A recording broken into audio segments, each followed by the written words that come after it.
Never up, never down, never. Like a theme in a song, clever. Feeling high, feeling low at the same time. Feels so right, then I'm wrong, hoping I'll be fine. But I get up, I always do. I never think, I always do. Never thought I wouldn't jump, oh what a fool. But if I fall, I will get up again. Hopefully, if all has gone to plan, which let's be honest, it really does, then before this video has gone up, I should already have posted an announcement letting you know about hydrogen and ammonia. It's probably titled something really clickbaity like, I have a secret, and then some face in the thumbnail image, I'm sure. But the TLDR on it is that I have recently adopted nitrogen's ex-wife and his estranged son. Yes, really. So we're not building just one cage today, oh no.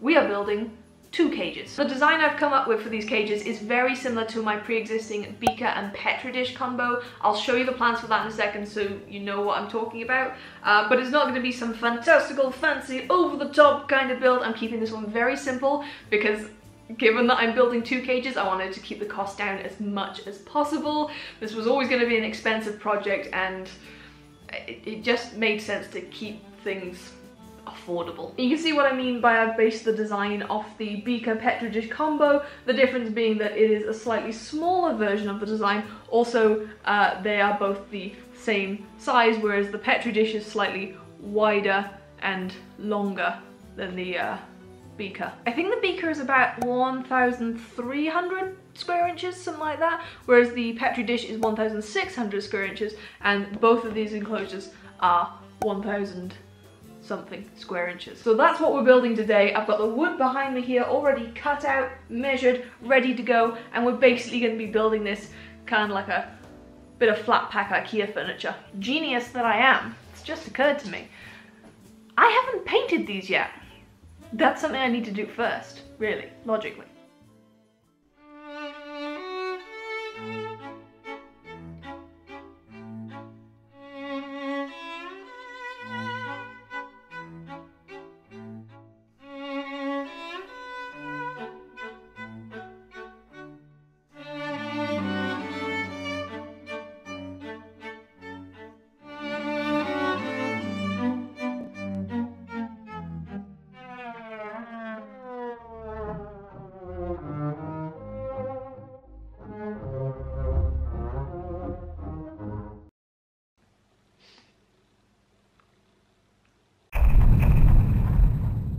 Me? Messy? No, absolutely not. Almost everything has now been painted. The only thing I've left is the outside of some of the pieces because I decided I'm just going to paint the outside of the enclosure once it's put together. It just saves me a bit of time when it comes to the filming side of things. Just like with the beaker, I've added accent colours to the inside of the substrate border windows. We've got a light blue and we've got a light pink. As well as putting the accent colours on the substrate borders, I've also put the pink accent on the door of the lid, so when you open it up you'll see a flash of pink.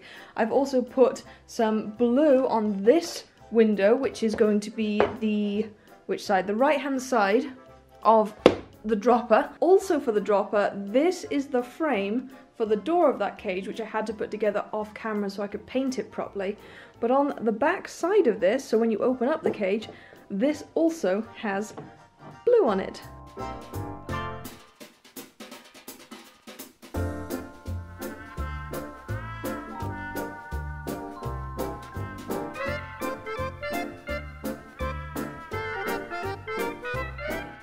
And now I just need to repeat the exact same thing 14 times over on the substrate borders using these very tiny glass tiles. I'm going to do that off camera because it's just literally a repeat of what we did there, so not very exciting, and we will jump to tomorrow, I guess.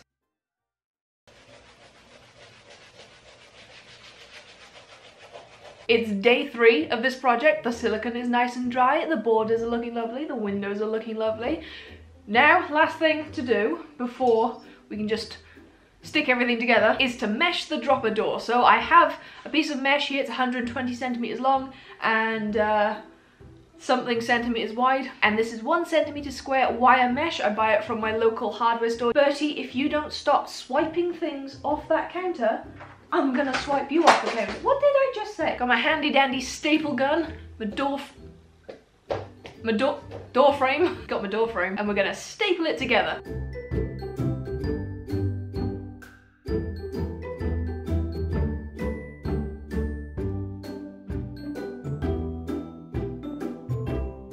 Door done. Fantastic. There it is on the back. There's that flash of blue.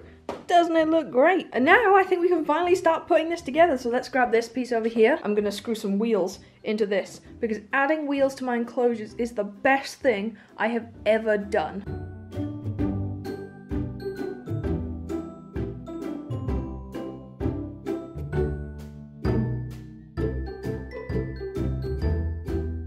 World's largest skateboard.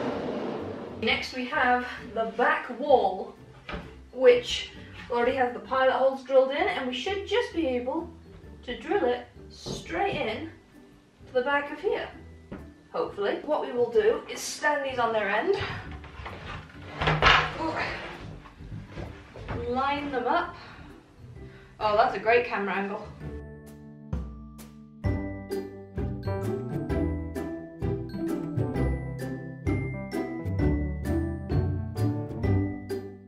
Now we're going to take the left wall, this is the one that doesn't have the window in it, and that's going to be fixed in just here. This one will have screws coming into it from both the bottom and the back, as well as the substrate border from the front.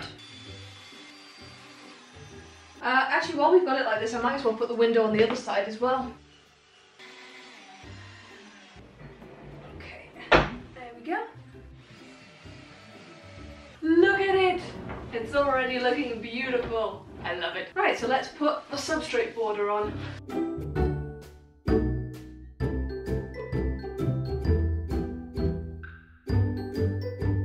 Alright, last thing for this cage, and then we can start work on the second cage, is to put the door on. So let's pop this here. And I've got 2 long hinges, and we're going to fix them around about here and here. Let's move that one down a bit. So the door is going to be one that swings downwards, much like the doors on the test tube cage.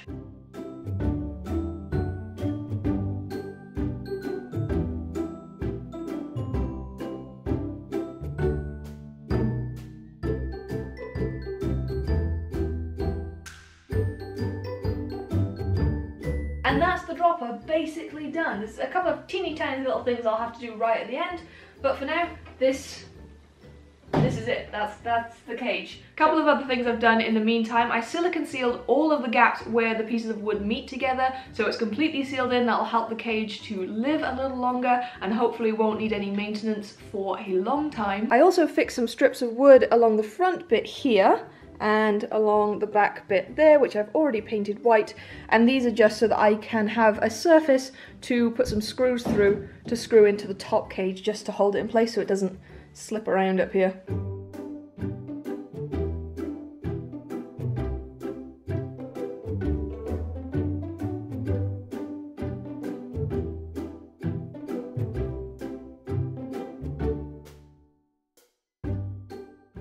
So I've got my piece of wood here, which is 60 by 30 centimeters, and I've cut this bit out just like I did with the Petri dish to be the door. So that's a separate piece. We're going to build a whole frame around this, but this part here, this is just the wall of the watch glass.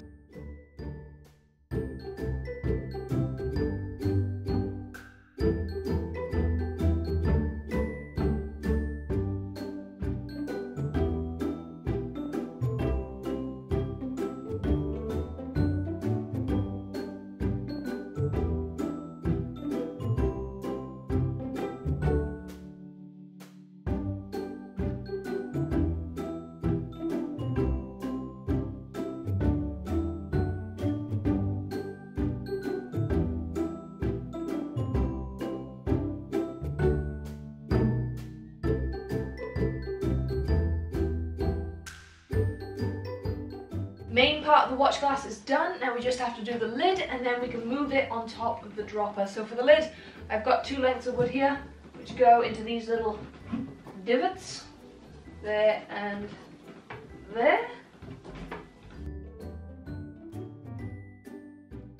And once again, using our handy staple gun, we're going to staple this strip of mesh down to this part of the lid.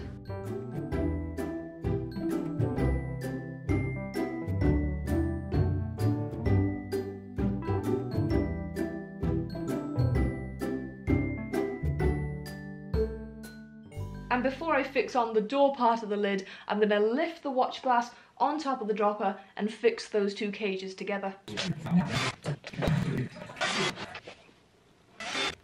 The longer this video goes on, the more my attire devolves. Started off when my hair was okay, I was wearing makeup, I had day clothes on, and now, Shane Dawson colorized. The door frame's done. We've got the end piece of the door. We've got the other end piece of the door. We have a great big length of wood joining them from those divots, and also another great big bit of wood, length of wood, joining the other divots. Actually, this one on the front, I decided to put 2 pieces of wood there because I'm going to sandwich the mesh in between them just for an aesthetically more pleasing look. So the lid goes on here. Line that up. I've already fixed the hinges for the top half because that was a bit of a pain. I had to put it under the mesh and I had to take some of the staples out to do that because I'm an idiot. So I did that off camera, and now we can just add these screws into the lid. And that should fix it all together. Ta-da! I mean, it hits the wall, but at least we have access to everything.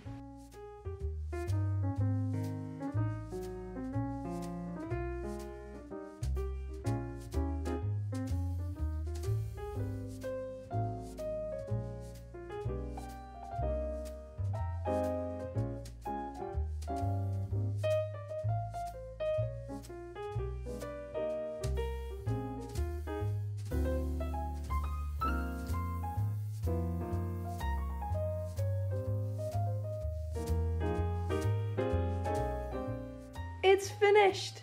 It's finally finished! This bit opens, this bit opens. Look at that. Fantastic. I'll create a few minor additions for it over the coming weeks. Standalone shelves. I need to put a little doorknob on the top one so it's easier to lift up and down. More than anything, I just want to get these guys moved in. This is little Hydrogen. You ready to move into your new home? Yeah, you're such a pretty girl. Yeah.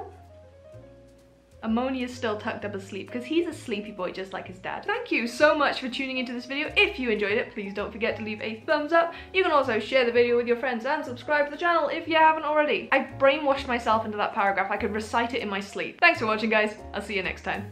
Bye-bye.